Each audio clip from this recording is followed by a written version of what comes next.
नमस्कार good morning. आज मार्च 5 तारिख गुरुवार। आज दिन भरी अनेक बड़ गुरुत्वपूर्ण खबर गुड़िक आसी। रविवार दिन मिल सुभद्रा टंका। अंपटे झील मैंने बीए पास कले मिल 1 लाख टंका। यह सहित आहरी अनेक नुआ योजना आसी। तेज आसतु आज सकाळ आसी 20टी बड़ खबर उपर नजर पकाइबा। नंबर 1 आज श्रीमंदिर 4 घंटा दर्शन बंद रहिबो। श्रीक्षेत्र में विराजमान श्री विग्रह मानकर स्वतंत्र नीति बनक लगी नीति बा श्रीमुख श्रृंगार पाई आज गुरुवार दिन भक्त मानक निमंते दर्शन व्यवस्था रे परिवर्तन करा जायछि। चैत्र कृष्ण द्वितीय तिथि अवसर में महाप्रभुंकर एही गुप्त सेवा अनुष्ठित हेबो। एथिपाई सर्वसाधारण दर्शन 4 घंटा पाई बंद रहिबो। तेबे आज द्वितीय भोग मंडप नीति समाप्त हेबा परे एही स्वतंत्र गुप्त नीति आरंभ हेबो। एथिपाई संध्या 6टारू राति 10टा पर्यंत सर्वसाधारण दर्शन बंद रहिबो। एनै श्रीमंदिर प्रशासन पक्षरु सूचना दिया जायछि। नंबर 2 आज राज्यव्यापी पालन हेबो बिजू पट्टनायकଙ୍କ जयंती। आज मार्च 5 रे प्रबाद पुरुष बिजू पट्टनायकଙ୍କ जन्मदिन। सारा ओडिशा रे बीजेडी एहाकु पालन करिबाकु सभापति नवीन पट्टनायकଙ୍କ पक्षरु निर्देश दिया जायछि। सबु नेता निर्वाचित प्रतिनिधि छामुआ संगठन यह सहित समस्त नेता मानक अवगत करिछि। बीजेडी जिला निर्वाचन मंडली रे आज व्यापक भाव में पालन करा जिवो बिजू जयंती। एने बसिब स्वतंत्र बैठक।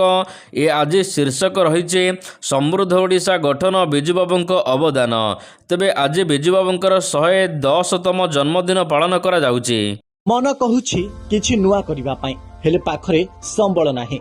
तेबे व्यस्त हुंतु नाही। मधुलिका एंटरप्राइजेस एबे बुझिबो आपणक मन कथा। क्षुद्र शिल्प ठारु नै मध्यम शिल्प पई सुलभ मूल्य रे जोगाई देबो समस्त प्रकार मेसिन और रॉ मटेरियल जहाकु नै आपण सहज रे आरंभ करि परिबे नुआ एक व्यवसाय। अधिक जानिबा पई आज ही कॉल करंतु। नंबर 3 काल बैशाखी पाई सतर्क सूचना। तेबे मार्च 7 तारिख रु मार्च 9 तारिख मध्य राज्य में काल बैशाखी जनित वर्षा संभावना थिबारु आंचलिक पाणीपाग विभाग पक्षरु सूचना दिया जायछि। विशेषकर उपकूल एवं एहार पार्श्ववर्ती जिला मानकरे एहार प्रभाव देखाई पारे। तेबे किछि दिन पाग सुखिला रहिबो बोली पाणीपाग विभाग पक्षरु मध्य कुहा जायछि। आगामी दिन में दिन और राति तापमात्रा बढ़िबा सहित मार्च और एप्रिल रे अधिक गरम हेबो बोली हेवी वेव जारी रहिबो बोली भारतीय पाणीपाग विभाग कहिছে। खरा दिन पई सतर्क रहिबाको परामर्श दिया जायछि। नंबर 4 सरी सरी आसुची पेट्रोल आउ मिलिबो नाही।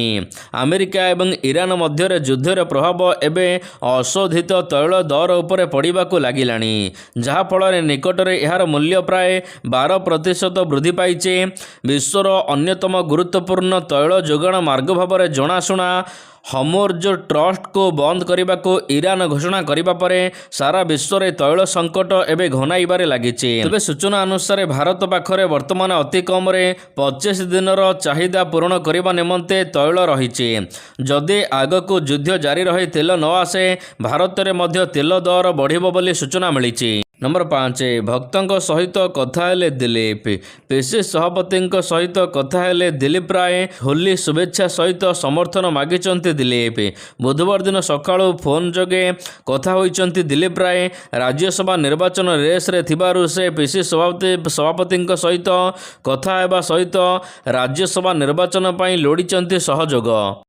नंबर 6 नाट मंडप रे केबे लागिबो एसी।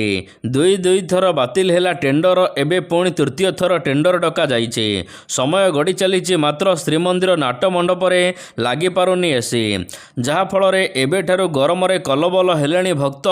श्रीमंदिर को प्रतिदिन लक्षाधिक भक्तंकर सुओ छुटुछि। जानी यात्रा कथा छाड़ंतु साधारण दिन मानकरे मध्य एते भिड़ जे नाट मंडप रे एका संगरे शताधिक श्रद्धालु उपस्थित रहुछन्ति। जहा फल रे अणनिश्वासी हेउचंती भक्त। श्रीमंदिर परिचालना कमिटी कहिथिला कि नाट मंडप रे एसी लगाइबाकु मोहर बाजिला। खरा आगरु लगाइबाकु निष्पत्ति हेला। मात्र जानुआरी रे श्रीमंदिर मुख्य प्रशासक कहिले नाट मंडप पई टेंडर सरिछि। खूब शीघ्र काम हेबो। मात्र ए पर्यंत काम आगाई पारि नथिबा बेले तृतीय थर पई पुणी टेंडर डका जाइछि। नंबर 7 विशृंखला पाई 3 सेवायतों को कैफत तलब। गत फेब्रुआरी 28 तारिख में ସେବା ପୂଜାରେ ବିଳମ୍ବ, କର୍ତ୍ତବ୍ୟରତ ଅଧିକାରୀଙ୍କ ପ୍ରତି ଦୁର୍ବ୍ୟବହାର, ଶୃଙ୍ଖଳିତ ଆଚରଣ ଅଭିଯୋଗରେ 3 ସେବାୟତଙ୍କୁ ଶ୍ରୀମନ୍ଦିର ମୁଖ୍ୟ ପ୍ରଶାସନ କୈଫତ ତଲବ ମାଗିଛନ୍ତି। ଶ୍ରୀ ରାମକୃଷ୍ଣ ଖୁଣ୍ଟିଆ ଅନ୍ୟ ଜଣେ ପାଳିଆ ଖୁଣ୍ଟିଆ ସେବକଙ୍କ ଖଟଣିଆ ଭାବରେ ପାଳି ଖଟିଥିବା ସତ୍ତ୍ୱେ ନିର୍ଦ୍ଦିଷ୍ଟ ନୀତି ସମ୍ପାଦନରେ ଅହେତୁକ ବିଳମ୍ବ କରିବା ସହିତ କର୍ତ୍ତବ୍ୟରତ କର୍ମଚାରୀ ଏବଂ ଅଧିକାରୀଙ୍କ ସହିତ ଅଶୋଭନୀୟ ବ୍ୟବହାର କରିଥିବା ଅଭିଯୋଗ ରହିଛି। ସେହିପରି ମାଧବ ଖୁଣ୍ଟିଆ ଏବଂ ମଧୁସୂଦନ ଖୁଣ୍ଟିଆ ମଧ୍ୟ ସେବା ସମ୍ପାଦନରେ ବାଧା ସୃଷ୍ଟି କରି ବିଶୃଙ୍ଖଳା ପ୍ରଦର୍ଶନ କରିଥିବା ଅଭିଯୋଗ ହୋଇଛି। ଉକ୍ତ 3 ଜଣ ସେବକଙ୍କୁ 7 ଦିନ ମଧ୍ୟରେ ନିଜର କୈଫତ ତଲବ ରଖିବାକୁ ନିର୍ଦ୍ଦେଶ ଦିଆଯାଇଛି।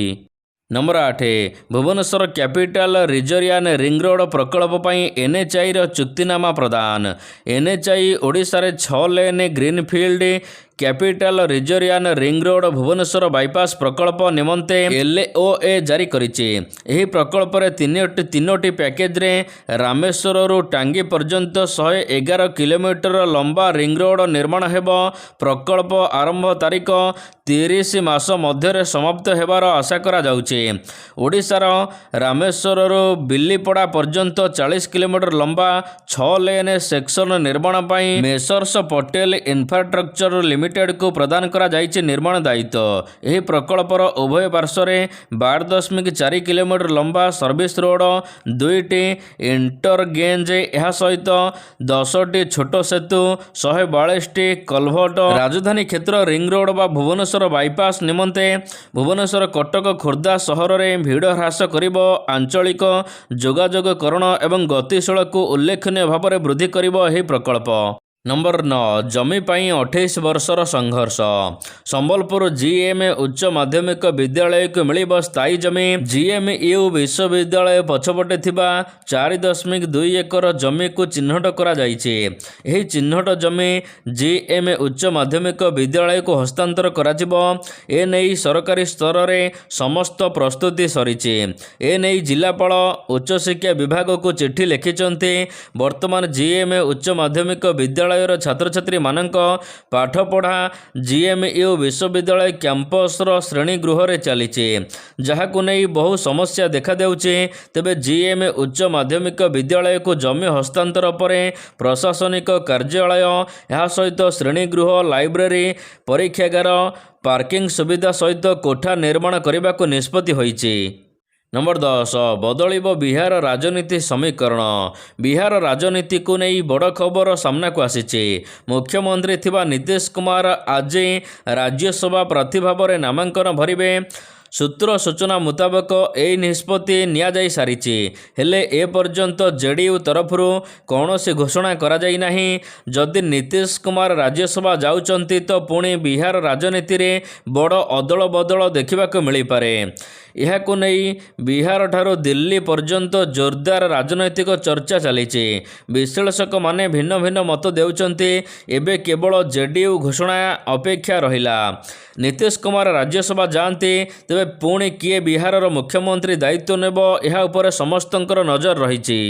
ନମ୍ବର 11 ତୃତୀୟ ବିଶ୍ୱଯୁଦ୍ଧ ଆଶଙ୍କା ଅଧିକ। ପାଞ୍ଜି କହୁଛି ବିପଦ ଏବଂ ବିପର୍ଯ୍ୟୟର କଥା। ଦୋଳ ପୂର୍ଣ୍ଣିମାରେ ପାଞ୍ଜି ପାଠ କହୁଛି ଓଡ଼ିଶାରେ ବାତ୍ୟା, ବନ୍ୟା, ଘୂର୍ଣ୍ଣିଝଡ଼, ଭୂମିକମ୍ପ ଭଳି ବିପର୍ଯ୍ୟୟ ଦେଖିବାକୁ ମିଳିପାରେ। ରାଜ୍ୟରେ ମହାମାରୀ ବ୍ୟାପିବାର ଆଶଙ୍କା ଅଧିକ ରହିଛି। ବିପର୍ଯ୍ୟୟ ଯୋଗୁଁ ଉତ୍ପାଦନ କମିବ, ଯାହାଫଳରେ ଦରକାରୀ ସାମଗ୍ରୀ ଦରଦାମ ମଧ୍ୟ ବଢ଼ିବ ବୋଲି ପାଞ୍ଜି କହୁଛି। ରାଜ୍ୟ ପରିସ୍ଥିତିରେ ସ୍ଥିରତା ରହିବ, କିନ୍ତୁ ମନ୍ତ୍ରିମଣ୍ଡଳରେ ଅଦଳ ବଦଳ ହୋଇପାରେ। ବିଶ୍ୱରେ ଅସ୍ଥିରତା ଲାଗି ରହିବ।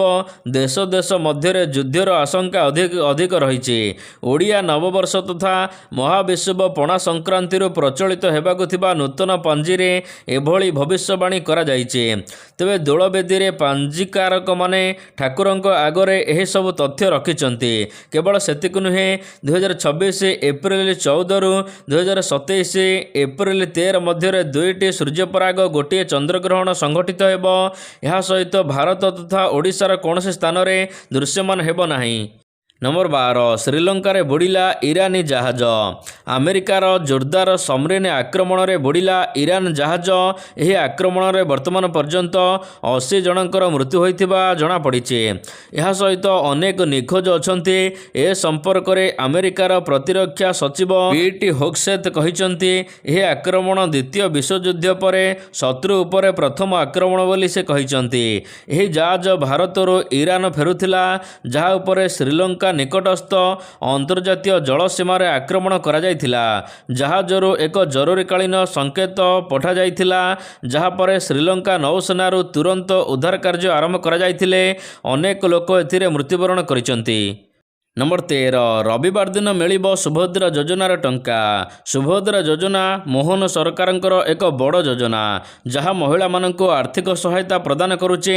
ତେବେ ସୁଭଦ୍ରା ଯୋଜନାର ଟଙ୍କାକୁ ନେଇ ଅପେକ୍ଷା କରିଛନ୍ତି ଏବେ ହିତାଧିକାରୀମାନେ। ତେବେ 3ଟି କିସ୍ତି ଟଙ୍କା ମିଳିସାରିଛି। ଏବେ ଚତୁର୍ଥ କିସ୍ତି ଟଙ୍କା ମିଳିବ।